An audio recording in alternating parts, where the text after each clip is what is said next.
Hello, everybody, and welcome to another episode of the Local Business Leaders Podcast. I am your host, Phil Singleton, and today we have a really special guest. Scott Neidow was born and raised just outside of Chicago. He's a proud Purdue Boilermaker, and Scott's been at James Hardie just over 15 years. He's had many different sales management roles at Hardie over the past 15 years, but the bulk of his time and his passion lies with helping contractors run successful small businesses. He says his mission is to be able to help contractors transform their businesses to meet and exceed their financial and personal goals. So one of the things I want to do before talk to Scott and ask him a couple of questions first is just let people know what we intend to cover here, so they'll know how long they want to listen. The first thing we want to learn about is just Scott's journey. Just want to get him to explain like how he got into the business world out of school and what led him to his position at James Hardie today. And second, kind of the meat of the discussions, really, I want to talk and learn more about what I call the James Hardie magic. Because when I go out and talk to other people, and I've had some experience with lots of other material vendors over the years, I've been doing this for 15 years. The bulk of our clients are contractors or home services. So I know a lot about the local construction industry and the people that they work with and partner with. So I've seen some really cool things that Hardie's doing that really I think nobody else is doing. And when I explain it to other people, I call them almost kind of like the Chick-fil-A of the material supply industry. I mean, they go far above and beyond what most other material suppliers do. And I just want to understand how that happens, because nobody else does the things that they're doing. And I see a lot of things that they're doing that are really helping, local contractors, exterior modeling contractors, all sorts of contractors do better than they were doing before. And it's just so much further beyond what other folks are doing. I want to talk really a lot about that and why that happens, and then how cool that is. And then finally, what are the challenges that Scott sees with the exterior in terms of exterior remodeling contractors? Like what challenges they're seeing? Is it lead generation? Is it marketing? Are they having problems scaling? What parts of the business does he see from the smaller, medium, and maybe even larger contractors that they have that holds them back from reaching their potential?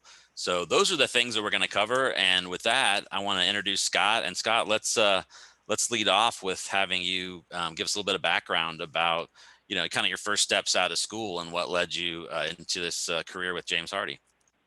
Yeah, right on, Phil. I definitely appreciate it. So I grew up about 25 miles outside Chicago, went to Purdue, never in a million years thought I'd end up in construction.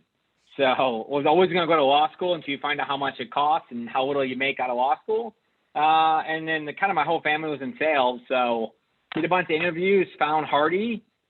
Been there 15 years. So it's interesting too, because I've had, I think, 13 roles in 15 years. So right when you figure it out, how you decide it's time for you to do something else. So awesome. Cool. Well, that's so pretty much was this your first kind of steps this out is of my first and only real job ever. Yeah. So I mean, I started out of school in DC. Hardie moved me out there. I spent a couple of years working more with like the retail boxes, so like kind of Home Depot, Lowe's, and then their customer base. And then Hardie actually makes an interior product, Hardie Backer. Spent a lot of time with tile contractors in Chicago, Wisconsin, across the Midwest, and then I got into our exterior products. And really my first sales job at Hardie, really business to business, was with, I think I was the first sales rep we hired to call on contractors. So our business historically was always new construction. It's easy, it's scalable. Builders are very low maintenance versus contractors. It's kind of the opposite, right? Like every home's a custom home because every homeowner is different every single time we're at the kitchen table. So we had to try to figure out like, how's that work? How do they sell? How do we add value? We think we have a great product, but I think what we found is that's like maybe one thing, right? Like a lot of homeowners buy from people, companies, and then the product. And so for us, it was a big deal to really understand the contractors and try to figure out how we help them. Right. Well, I mean, and what's also really cool about that is I think this is a testament to the organization, and that you just don't. We talked about this before. I've had the chance to work with you guys on some, I guess, mutual clients or people that are clients of James Hardie and clients of ours. And what I've noticed in speaking to other folks within your organization is there's a lot of like longevity. Like you've been there for 15 years. You've got a number of people on your team or in and around you that have been at Hardie for years, right? Whereas a lot of times these days you see people kind of jumping around. So I think that says a lot about maybe why you guys are successful too, is you seem to like be able to recruit and attract people that want to stay in there. And is that part of, I mean, walk me through that a little bit. Is there like an extensive training program? I mean, why is the people that you have so good? I guess is what I'm saying. Is there there must be something beyond just getting hired and saying jump to the team. There's some kind of magic in there. No, I appreciate that. And listen, like I think it's Bill Parcells said, it's not the X's and the O's, it's the Jimmy and the Joes. And so a big part of Hardie's success being able to hire and keep really good people, right? And so, I mean, it's probably the hardest part about being a manager. It's one of the biggest things contractors struggle with is grooming and attracting talent. And so, like we have a whole recruiting team as well as some outside consultants that we use to interview and hire people. And then, I mean, I've gone through multiple classes I've interviewed hundreds of people. And so first you get that part down. You got to make sure it's the right fit. And I think one of the things Hardie does real well is we I don't want to say we screen people out, but we're there's no fluff. We're very candid on here's what you're going to get. Here's what you're going to expect. Here's what the family atmosphere is like. It's very competitive. If it's not for you, let's just know now, you know? And so we try to be, and it's probably several interviews, you know, on the phone, it's face to face, it's a Wonderlic, there's like aptitude tests. And so it's really important for us to get it right. And I will tell you, to be honest, Hardie got it wrong way more than it got it right for my first decade. So it's something that we've probably really stumbled across in the last kind of 5 or 6 years, just through trial and error. And so, but even after we hire someone, we have a very extensive training program. And so we have people in our company, all they do is focus on onboarding sales reps. Gotcha. And so that's webinars, that's face-to-face meetings. I build out my people's calendars for the first 12 weeks. I know every day where they're going, what they're doing, who they're talking to. And it's not about micromanaging. It's about set them up for success, right? Like how do we, you know, so Hardie's kind of a unique business in that there's nothing transactional. Like no one gives us money to buy or no contractors buy product from us. But my entire team spends their life trying to influence and coach contractors. So we have an awesome customer base, you know, for everyone from kind of like Boise and Forest product distributors to ABC Supply and Lansing, who are like local vendors that service contractors. But we don't actually transact with contractors. And so it's really important for us to get this right, because it's not like we always know where our POs come from or who's buying our product, or, you know, like it's our job to indirectly influence contractors to do something different. And so we spend a lot of time and energy. And like probably the best thing too is we never stop training, right? So Tiger Woods doesn't stop golfing. He practices in between golf events, and same thing for pitching and football and everything else. So like Patrick Mahomes is ridiculous, but it's great that he's got Andy Reid and the whole coaching staff, the whole system built around it. So we try to constantly improve. Like one of our mantras is 1% better every day. It's not about drastic step change. It's not about overnight changing your business. It's like every day being a little bit better than we were the day before. So is that like, you guys have an extensive training resource department? Or are you bringing people from the outside and doing things? I mean, what's the training? It's normally inside. Yeah. So we do have, I think Richardson's the partner we use, like they're a professional B2B sales organization that does a lot of sales training. But Hardie over time has developed kind of our own sales process and how we go about it. And, you know, one of the beauties of Hardie that makes it scalable is everyone does it the same way. So, you know, 85% of what we do is always the same. And then each rep or each manager's got the 15% to kind of make it their own. But it's really easy to scale when everyone else is speaking the same language, doing the same things at the same time. Like, you know, there's never any ambiguity on who does what, or are we dropping the ball, or how come Steven's having success in Kansas City and, you know, and Mike's struggling in Chicago. It doesn't happen. Well, it does happen, but you kind of know why, because everyone's moving in the same direction. So. Yeah, and that kind of segues into the second part of this, which is, and you mentioned this already a little bit at the beginning, but there's not a transactional piece to this. So I look at you guys as highly trained, and I've seen you bring a ton of value to the people that you work with, the contractors that you work with. I also see the shine and the glow that comes from the contractors you work with in terms of how they revere and respect and really value the help that you bring them, right? It's kind of a reflection of what you guys are doing. But it's almost to me like, you know, I think we've talked about this before too, you know, outside of this recording, which is, to me, you guys are almost like business coaches. I mean, really, that's what I see it like. I mean, you've kind of mentioned that, maybe that's not the right word or something, but you guys seen a lot. It's like you put your heads together. You get to know the contractors that you work with, and you try and understand what their pain and their growth points are, and then try and figure out, hey, and actually bring solutions. So it's really different than a lot of the material supply relationships that I see that's more relationship based. I know you guys do a lot of that too. But a lot of those guys is more about whining, dining, golfing, doing some things. I've seen people arrange some webinars and stuff like that, but not to the extent of really trying to almost provide what I consider like free coaching help to some of those folks. And I've seen you bring people in to help people grow businesses and solve problems. I mean, where does that come from? Is that active? Was that something that's been around for a long time? No, yeah. I mean, it's probably been a culmination of about 9 or 10 years of like kind of every year getting 1% better.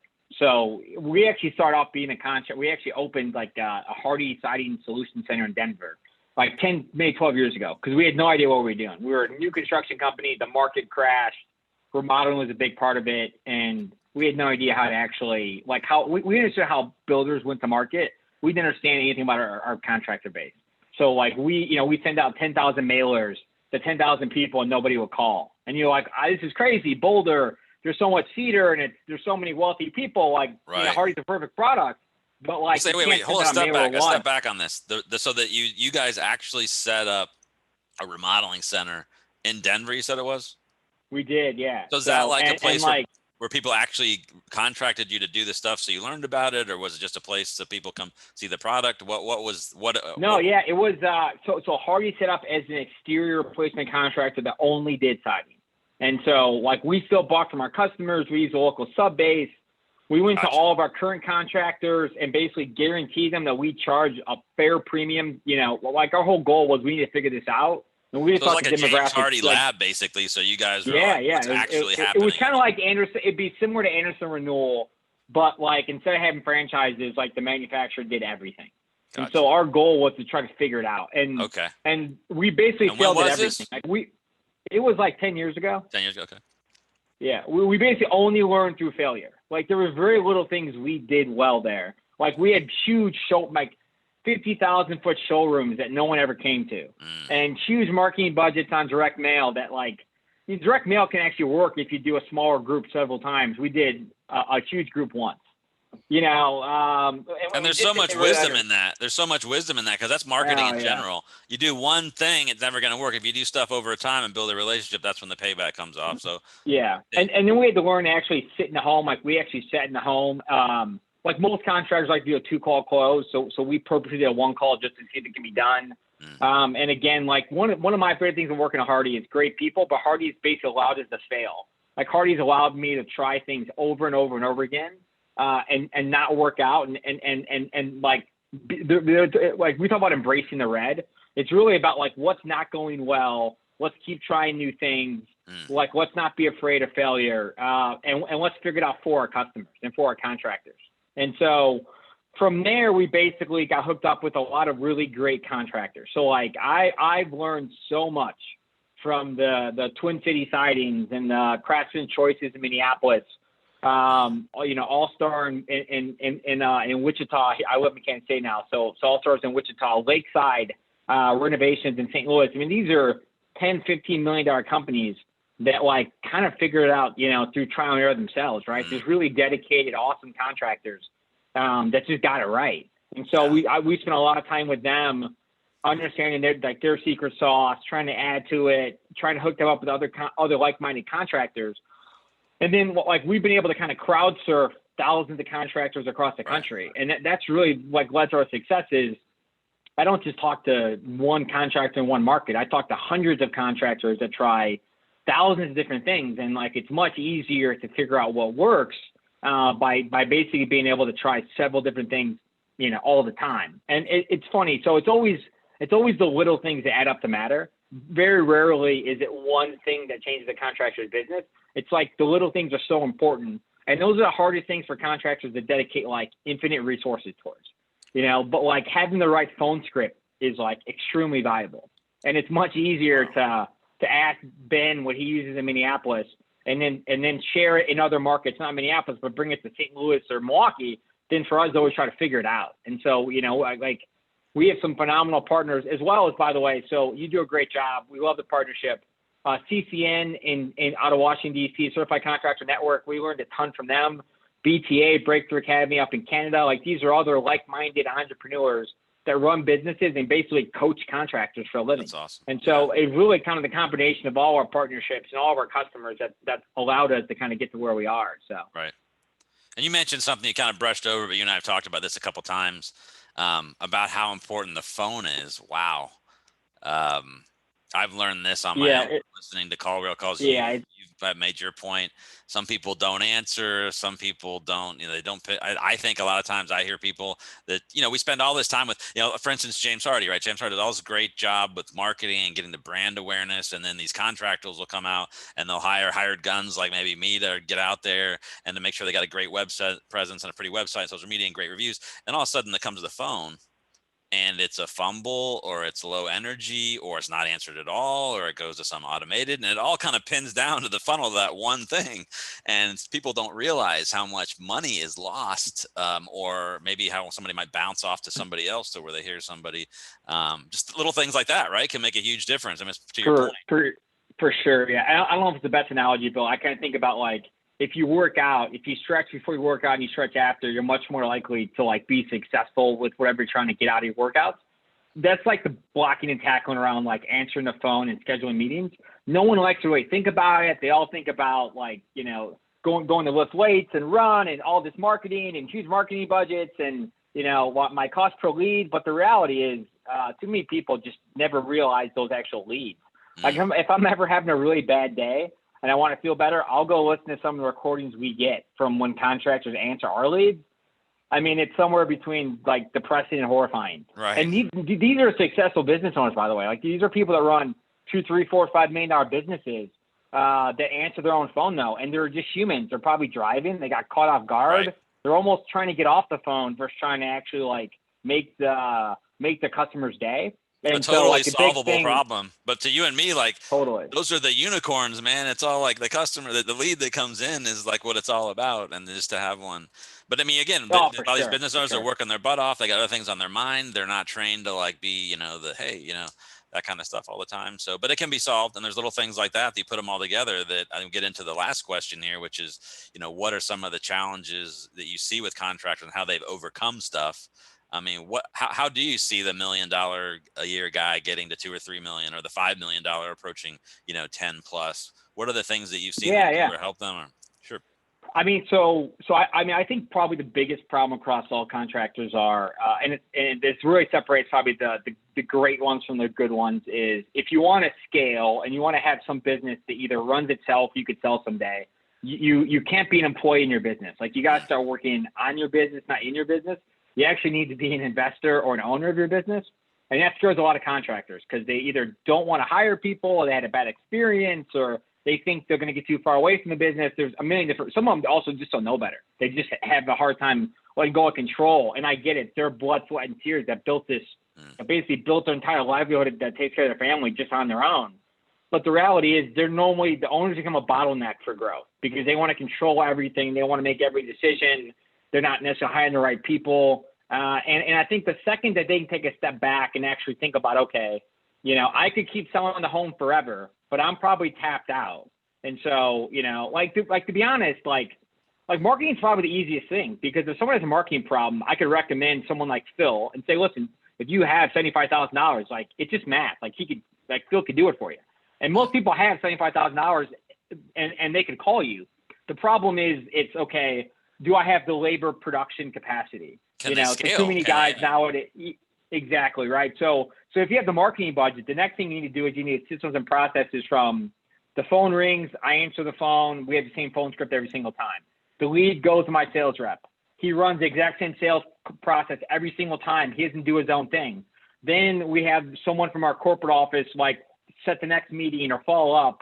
And then we go on the second call if we need to. And then if I don't close it, do we have a set rehashing structure? Because I just paid Phil all this money to get the lead. I can't just stop calling it if they didn't buy. And then when you sell the job, they hand off to pre-construction. And when your subcontractor or your in-house crew gets out there, do they know what to do? I can't say how many people sold a $50,000 job and it's like chicken scratch on a piece of paper. And so, And then the installer is furious because he can't read it. He's not sure what's going on. Why would you want to work for a contractor? Yes. That they might pay him well, but they have no process and no structure. So it's just a really bad experience for the sub. And so the biggest thing overall is, and it's whether contractors want to scale or whether they want to maximize their profitability. Like there's not written systems and processes, and they're not thinking about how do I develop my own employees. Right. And if you're an owner and an investor, that's all you're thinking about is where's my growth going to come from? How do I get good people? How do I train them up? But if you're an employee in your business, you're not worried about that. You're just worried about where's my next sale? How do I finish this job? I got all these receivables coming up. I got to order material. But if you're an owner, that's probably a really bad use of your time. Outside of maybe the first year or two, right? Do you think there's a point? Like to me, it seems like I don't know what the number is for different contractors, but there's a point of, and I think it's kind of probably in the millions somewhere where definitely 10 million. It's hard to get to 10 million off one owner doing everything, right? At that point, they've got a system in place and they've got they got a repeatable thing where they're just feeding it, because there's no way usually one person, unless you're like a home builder and you've got 20 projects and you're getting 10 million, right?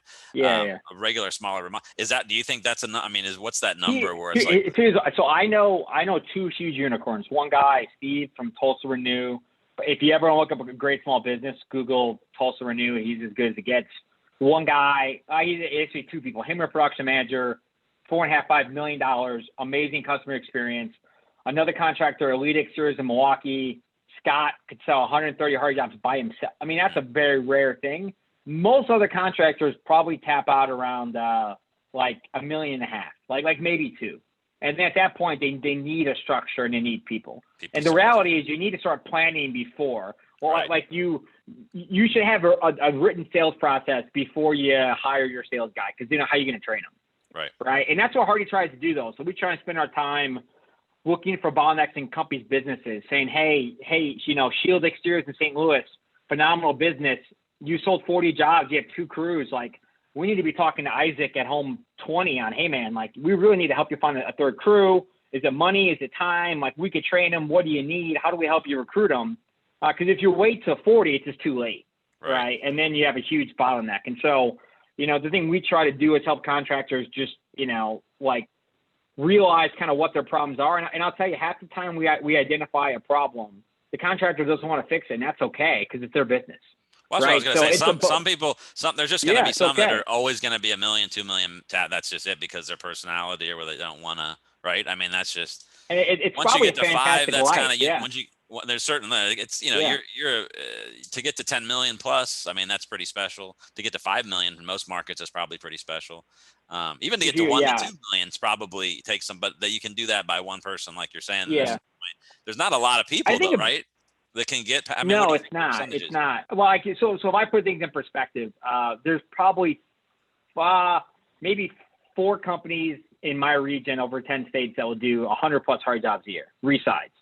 And then there's another like 20 that will do like 50 to 100. And then there's like, I don't know, like another 75 that do like kind of 20, then you kind of like a big guy, choose some of the guys that do 20 to 30 homes a year. And so, but like my message, even to a contractor doing 20, 30 homes a year is like, do you want to be more efficient? Do you want to be more profitable? Right. Like, do you want more freedom? Because if you can let us help you build systems in your business to make your life easier, and embrace technology, either way, we could help you save money. And either way, we could help you be more profitable or at least just work less. Awesome. So you can go on and on about this. This is so fascinating. But I wanted to ask you you've named a lot of different companies that you admire, good examples. I do want to ask you just some other ones that you admire, whether they're in the business or out of the business, things that they do. But before I came up with another question I wanted to ask, because I've got some projects I'm working on this. I've got plenty, all sorts of contractors too that are looking at different softwares. On the project management software, we've talked about it again, some of these before this recording, like which ones, what are some that you've seen that people using or starting to use more in terms of, I've started recently to hear people talk more about job progress. Co-construct is another one that's out there. I think it's more like home builders and bigger remodelers. There's AccuLinks and there's so many of them out there, but you're in a great space to know what things, what people are looking for, and none of them do everything that you want, right? But are there some up and coming ones that people are like, wow, this is really solving some problems and it would be a good recommendation? And if there are, you do have some, are there some that you'd say, oh, this is good for the $1 million under guy or 1 to 2 million, and here's one for a guy that's doing, a couple million or a few million a year? Any right on. So I would tell you from a purely customer relationship management, like managing your leads, following up with customers, rehashing, like from the marketing and customer homeowner standpoint, Market Sharp is probably the best. They're also sorry, what was that again? Which one? Market Sharp. Oh, Market Sharp, yeah, okay. Yeah. Now listen, they might be the worst when it comes to the production side, Gotcha. or at least like I know a lot of contractors that only use them on the marketing side. So there's a handful like sales that automation, CRM, stuff like that on the front end. Yeah. So Contractor Cloud is one I see a lot of people use. Job Nimbus is one. A lot of roofers use. I see a lot of siding contractors start to use. Job Progress has been another one. Builder Trend is pretty popular. They're based out of Omaha. I think for a builder, like a remodeler or a builder, it's phenomenal. I struggle with it, there's just so many features you could use that like you would never use as if you're like a window siding roofing contractor. But it is a really cool platform. Like that's arguably like one of the more popular ones. I mean, AccuLinks, if you're a storm contractor, I feel like you should be using AccuLinks. But if you're someone who's really more high-end retail focused and it's about lead generation, AccuLinks doesn't do a ton for me. Two other quick shout outs though is there is a company called Sumo Quote, and it's basically for those of you that don't have a good sales presentation, but like you'd like one. It's a GAF and Hardie contractor based in Canada that built an online digital platform that it comes out to be like a 10-page proposal, and it's awesome. It's really cool. You could use it for a couple $100 a month. If you don't love your sales process, I'm a big fan. It's not the best. Don't get me wrong. Like there's contractors out there that have a way better proposal. But if you don't like your proposal and you want an A- proposal overnight, and they have free tech support, it's awesome. Everything's cloud based, so you always know where stuff is. So I'm a really big fan of that company for sure. So, and then just the last thing I always try to. I'm sorry. I thought you said there was two. Was there another one? Oh yeah, the other thing I would say, it's more of a concept. Please use financing. So like if contractors only take away one thing I'm saying, I'm like, so two things. One, have someone always answer the phone. And please always promote, market, leverage, and offer financing on every single call, not just when people ask for it. Build into your pricing, figure that out. I realize it costs money, but you will get more leads, sell more jobs, and you'll upsell jobs because you're allowing homeowners to actually get what they want versus what their budgets are. I can't stress enough, especially during a pandemic. Amen. Amen. So it's like the number one thing I tell you is please use financing. Totally. Especially when you talk about James Hardie being the top end premium target. You talk about exterior siding being the most transformational piece that you can do outside, right? That actually probably, I heard some statistic that it's like return on investments like 60% or something like that. Is that how? I don't know where I pulled that out. I heard somebody else talking that, but it's a pretty high return on. I think it's low 70s. A lot of it does depend on the region you're in. But it's like 10 the last 11 years. Remodel Magazine said residing with fiber cement would be the top upgrade over $500 to your house. And so, if you're there and you're just like, I don't want to do this, I want to save a little bit. Well, financing is the answer, and it's such a no-brainer. If you're going to finance anything on 100%. Your house, right? I mean, it's like you're almost guaranteed to get it back if it was slightly outside of your budget or something like that. So I agree with you saying, just put it out there. It's a no-brainer. Should put so many more people in reach. But it makes your collections much easier too, by the way. Like no one thinks about, you don't have to collect any money. Right. That's all taken care of. Like you're getting paid by the financing company. So I have heard the argument though that, and you tell me what you think about this. If you come in and you want to be the premium priced leader, which is what I would be and what I try and do for anything, right? I go in, I want to be like the guy that's trying to chase in the bottom. If you come in high and then you offer financing on top of that, is it still could it price you out? Is there still a way to kind of find, are you following what I'm talking about? Yeah, that's fair. Well, I guess what I tell you is the 20 most expensive guys I know are the 20 most expensive because they offer financing. I got you. And so I would come in and listen, there are some legal things around cash discounts and credit cards. So I'm going to try to avoid that. But if I was a contractor, I'd come in and say, hi, your price, Phil and Mrs. Phil is $37,200. Like how you think about paying today? And they'd say, what do you mean? I'd say, well, you could find, like I have 18 months same as cash. I also have an option where you could pay $399 a month. Does that work for you within your budget? Or obviously I accept, cash, check, or credit. Like if it was me as a contractor, I would do the math on how many people are going to pay credit card, how many people are going to pay cash, how many people are going to pay financing, what's my most popular financing fee, and I would just blend them. So like I would just build the cost into every Gotcha. single proposal, so you don't have to worry about it. Like your price is your price. Yes. And is there a go-to resource that most people use for? Is it kind of a local thing if you're going to be a contractor in finance, or is there a national financer of Yeah, siding there's a projects? handful. So like Synchrony Financial and Interbank and GE. There's a lot of different companies that do it. There's a newer company. The name is escaping me now. We'll put I'll in the have to show have them notes. If you follow find up. it later, I'll put it in the show notes. Yeah. It's basically like you basically sign up and you pay monthly, and then it's just like a service that they go through like 30 or 40 different vendors. That's new, and a lot of contractors like it because it pays monthly. I have heard though it probably doesn't work as well for clients that like really need credit, and so like if you have people that might be credit crunched, you might be better off going with like an Interbank or a Synergy or GE or someone like that. So the one thing I would tell you though is I wouldn't leave it in the homeowner's hands to go get home equity, or like you pay all this money to get in the house, you spend all this time to build a proposal. Like have an option built if they want to go that route. God bless them, but I'd have a solution for them that day. And I would definitely be telling your marketing person to market financing. Like I've heard from a lot of contractors in the last year that a lot of people used to give deals like a free green egg or free gutters or $1,000 off, and they changed the messaging to more financing based, that they're offering 12 months or 18 months payments cash. And the same marketing spend and the same proposals are like have been seen to be 8 to 10% better this year, maybe because of the pandemic and people are more worried. But I've heard from several bigger contractors that that's really working for them. Leveraging financing is like the give in the marketing versus, a $500 coupon, which most people assume you're going to raise your price anyway, right? Like most people don't actually think they're going to get $500. So you'd say most of your more successful larger contractors are offering financing, as it sounds like, right? I mean, that's just... I would say so. Yeah.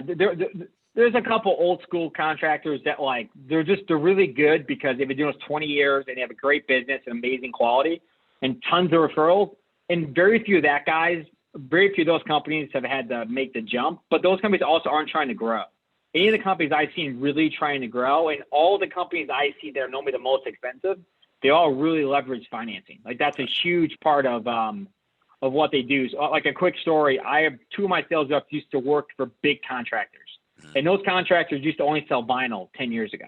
And they were selling vinyl for more 10 years ago than our best contractors sell Hardie today, because it was like 100% finance. So these people are selling vinyl for, Hardie probably goes on average around $1,000 a square, plus or minus 25%. These people are selling vinyl for $1,800 to $2,000 a square 10 years ago, because it was heavily financed. Right. Okay, I'm gonna wind this up with, I got one last question. I really appreciate you, because I've gone two more than I said I was going to ask you. No worries. But one of the things that I've noticed, like I've again been in a lot of different businesses myself, and I don't know your perspective on this, because I've seen in working with some James Hardie contractors now around the country now, thanks to you guys. There's some guys that have done phenomenally well with not a whole lot of marketing, what I would call, I think a lot of the companies that are dominating that I see are basically adopt an agency mentality. I mean, they become marketers, right? Those are the ones that are really winning. They don't fear marketing. They're not timid about it. They're basically fearless marketers. Yeah. But I do know there's other ones that don't do much marketing at all, still kill it. You know what I mean? They still got their other channels. They've still got other things. Now, does that mean they're still reaching their full potential? I would say no. I would say somebody that's killing it at whatever they're killing it at, if they adopted an agency mentality, they could do 50 or 100% better, maybe more than they're doing now. But what's your feel of when you see that? I mean, do you see contractors resistant to investing in marketing? Surely everybody out there has been burned by some way, shape, or form, where they feel like, they've been let down by an agency or a digital marketing agency or an SEO or what have you, or even trying, like you said, just because you tried a mailer one time doesn't mean it didn't work, because you didn't do it right. You don't have the right messaging. You didn't do it over time. You just tried it one time. You can't throw it up the door and say that doesn't work. Everything works. If you get the right message in front of the right person at the right time, they're going to buy from you, right? So I guess my question to you is, what do you guys see? And do you see resistance to it? Do you see people becoming more marketing oriented? Is it still, what's the feeling over a course of dozens? So there's obviously been a lot of contractors that have been burned, because there's a lot of, for like marketing companies or like used car sales, they're everywhere. They're constantly contacting you through a replacement contractor. They're constantly clicking on your PPC so I could do it better, and you're paying for it. So I would say anyone interested in growth is all in on marketing, several different avenues, spending 5 to 10% of their revenue back on marketing, and they build into their pricing. There are a lot of other companies that are starting to dabble. And my message to them is, hey, if you have $1.5 million marketing company, mostly based on referrals and val packs, awesome. But if you want to be a $3 million company, you probably need to spend $120,000, $150,000. And now listen, you're probably your base business is your base business because for 20 years you've always done it. But if you want to grow, you're not going to get the extra $1, $2, $3, $4 million based on doing what you've always done. And so I think once contractors understand that, it's a little easier. But like whatever you have, you don't need to spend more to keep it. But you definitely, if you want to grow, you need to spend more. And I will tell you, that's a great message. Yeah. Anyone $1 to $3 million, like you like almost every penny should go into digital, like over like SEO, PPC, Facebook. I know some people don't love Google, but like the reality is like you're better off if you're going to spend any money at all. Yeah. You should spend all your money. You should spend the bulk of your money. Nothing wrong with Home Advisor. It's just speed the lead. Like make sure you're the first one to call homeowner back. There's nothing wrong with like canvassing is still what like we see a lot of so we both have a mutual client in Minneapolis who I think he ended up selling 7 to 10 jobs a year from a Hardie radius kit. So when you sell a Hardie job, like we give you the option through our system to basically send 50 door hangers or like 50 direct mail pieces around that house. And we give them like 20 Starbucks gift cards, 5 to the right, 5 to the left, and 10 across the street. Just knock on a door and tell them who you are. I mean, it costs like next to nothing. And he probably did $1 million of business. And it was just time.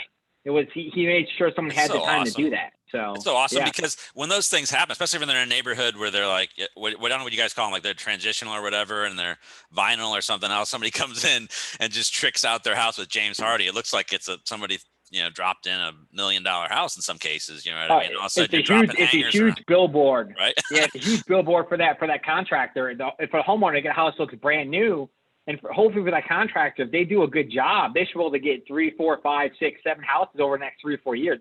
So our strategies basically help contractors win neighborhood by neighborhood. And it's not the easiest thing, but like it's the best long-term like annuity. It's like every year you're going to get 2 or 3 homes from this neighborhood if you provide an awesome customer experience and if the home looks great. But then you also got to nurture it. You got to send direct mail every year. You got to follow up the Joneses and ask them for referrals. Like you actually need to have the yard signs out. You need to do a great job with everything around that job. And you need to ask for referrals and ask for the business. A lot of contractors don't struggle with asking for the business, or asking for referrals. Right. I just thought of 2 more questions that I'm not going to ask you. I'm going to invite you back next. I know this is going to be one of my most popular episodes ever because we've got a lot of small businesses and a lot of home services people that listen. But I do want to ask you very finally was just any other types of businesses that you admire personally, whether in Kansas City or whatever, that they do something cool that you kind of look up to or admire, and then we'll just call it a wrap. Yeah, so there's a handful of I probably wouldn't be in this position today. There's a handful of people in my career that have really helped me. So like at Hardie, shout out to Dave D'Onofrio. Outside of Hardie, there's a couple companies, Decided Window Group, Greg. Are those Hardie guys you just mentioned, or who are the? So the one guy, Dave D'Onofrio, is a Hardie guy, but Decided Window Group is a company in Chicago. The owner, Greg Bednarski. I've learned so much for him. There's 2 other big contractors in Minneapolis. They're both like $7 to $12 million companies. Terry and Kristen from Twin City Sign Professionals. Ben Yunker from Craftsman Home Improvement. I can't say how much those companies have meant to me, to my learning, to my development, just even mentorship. We're just dealing with kind of Hardie and some of our growing pains. So there's companies like that have really allowed me to grow professionally, but also really allowed Hardie to kind of trial and error some things. So thank you for putting up with us, I guess I'd say. Yeah. Awesome. Hey, well, thanks so much for taking this much time, man. Every time I talk to us on the phone, and especially here, I'm glad I had a chance to record it and share it because you're a wealth of knowledge. And like I said, you guys just blow my mind every time I see or talk to people, how much you help these contractors, your contractors out, your partners, or whatever you guys call them. I mean, it's just really amazing. I hope you guys keep doing what you're doing. I think, I think a lot of home services contractors did a lot of bad things happened this year, but home services did pretty well. I'm still really bullish on next year, maybe the next several years. So let's hope for all the guys that we work with that I they're feel ready to exact kind of, same way. Yeah. right? And I think 2021 is gonna be a banner year. Yeah. Awesome. All right. On that note, let's thanks very much, Scott, and we will talk soon. Appreciate it, Phil. Take care.